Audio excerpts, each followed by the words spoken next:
into those terms because you're so right. Progress equals belief. Y'all need to sit on that. That's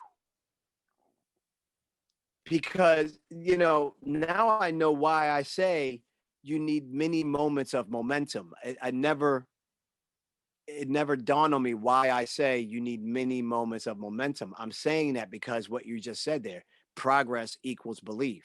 The issue is, for me, I think too many people define progress too big for themselves, and Absolutely.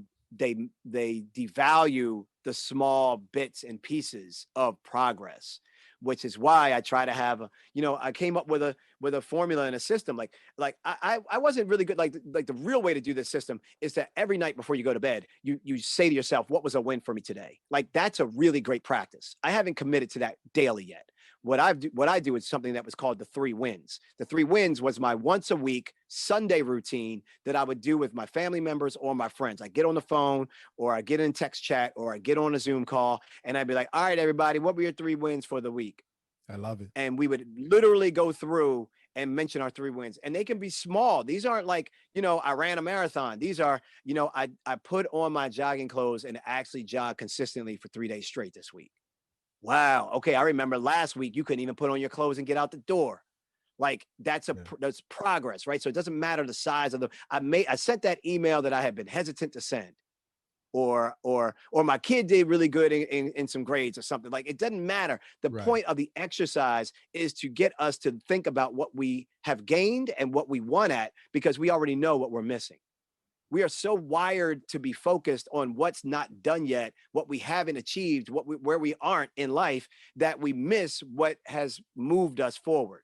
And so I love the progress equals belief. And then I would just say, making sure that you all define that word progress as minuscule as possible. Yes.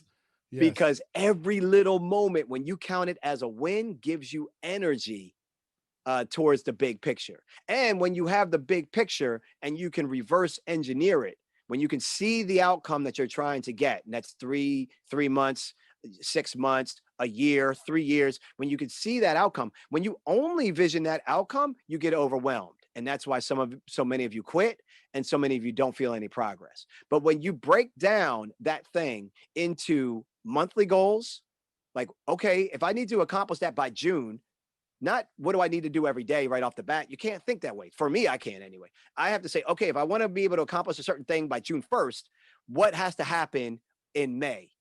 Well, in May, I better be close. Like, I better be at the 90 percentile of whatever it is I need to accomplish to get to June, because June's right there. All right. So now I go back from May to April. All right. Well, by April, I better be at like 60%, because I got to be at that 80 to 90% come May.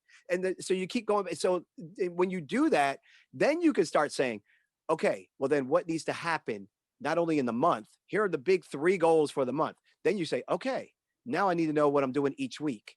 If I need to set up a new studio because now we're virtual, and the goal is to be ready by June 1st so that I can be ready for the launch date of the new Never Settle show, what's the equipment I need to get? What's the testing I need to do? What's the infrastructure? What's the production that needs to happen? And then you start to lay these things out week by week, and then that breaks down to day by day.